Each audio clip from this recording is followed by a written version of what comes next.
Nairobi is one of Africa's fastest growing cities, but it's also one of the most congested. Every day, millions of people spend hours stuck in traffic, whether in private cars, matatus, buses, or boda-bodas. Despite being Kenya's economic hub, Nairobi's transportation system is broken. Road networks are outdated, public transit is chaotic, and car ownership is rising, leading to gridlock, pollution, and lost productivity. But how did Nairobi's transportation crisis get this bad? And what is the city doing to fix it? Let's break it down together. When Nairobi was established in 1899 as a colonial railway depot, it was never designed to be a major metropolis. By 1963, at independence, the city had a population of around 350,000, manageable for the existing road network.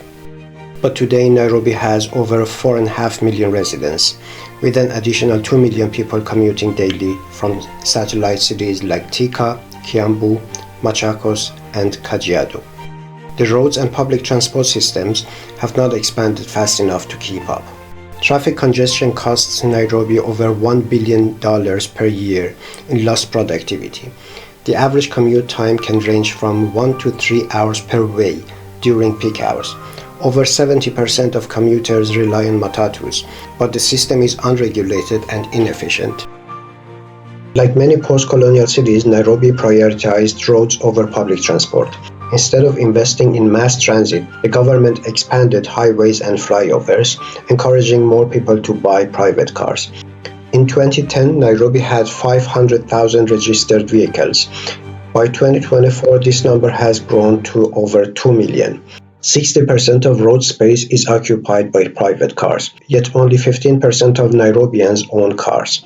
Non-motorized transportation, or walking and cycling, is unsafe, with few sidewalks and bike lanes. The result? Endless traffic jams, unreliable public transportation, and one of the highest air pollution levels in Africa. Matatus are privately owned minibuses that move over 70% of Nairobi's commuters. They are cheap, flexible, and everywhere, but also unregulated, unsafe, and chaotic. Nairobi has over 20,000 matatus, operated by private sacco companies. Fares fluctuate depending on demand, making commuting expensive for the urban poor.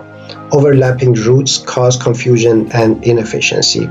While matatus fill the public transport gap, they also contribute to reckless driving, traffic congestion, and pollution.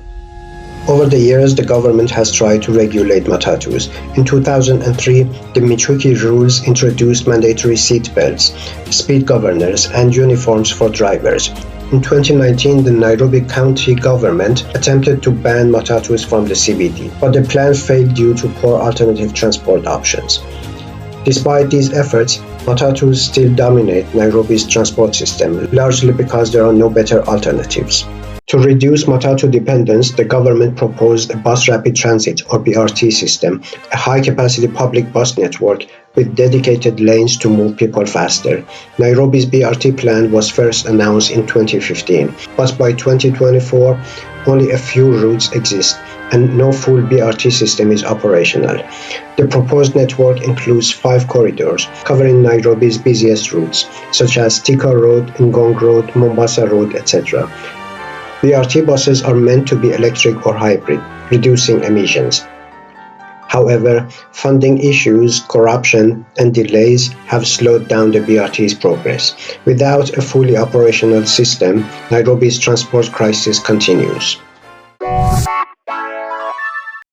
Nairobi's traffic is among the worst in Africa. Peak hour speeds average 10 to 15 kilometers per hour, almost comparable to walking speed. Major roads like Mombasa Road, Thika Road, Jogu Road experience massive gridlock daily. The recently built Nairobi Expressway has eased congestion for those who can afford it, but it's not a solution for most commuters. But why is Nairobi's traffic so bad? There are some reasons for it. Too many private cars, with rising middle-class car ownership, and roads are overwhelmed. Poor road infrastructure. Many roads have no proper intersections, traffic lights, or pedestrian crossings. Lack of reliable public transport. With no metro, tram, or efficient buses, people rely on matatus and private cars. Poor urban planning. Nairobi is a sprawling city, meaning that people live far from where they work, increasing travel distances. In this video, I suggest 5 main solutions for Nairobi. 1. Expanding the commuter rail system.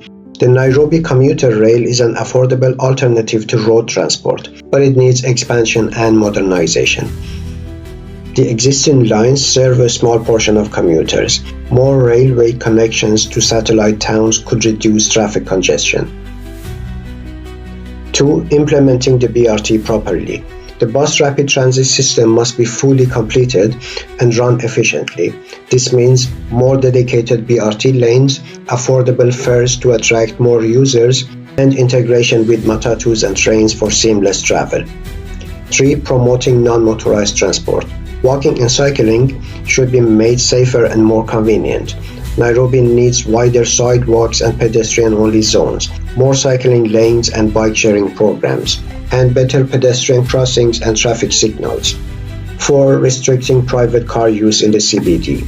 Nairobi could introduce car-free days and congestion charges for private vehicles, and incentives for carpooling and park and ride systems could reduce traffic. And 5. Encouraging smart urban planning. Nairobi must develop mixed-use neighborhoods where people can live closer to work. Decentralizing offices and businesses from the CBD can reduce daily commutes. Nairobi's transport crisis is a serious challenge, but it's not unsolvable.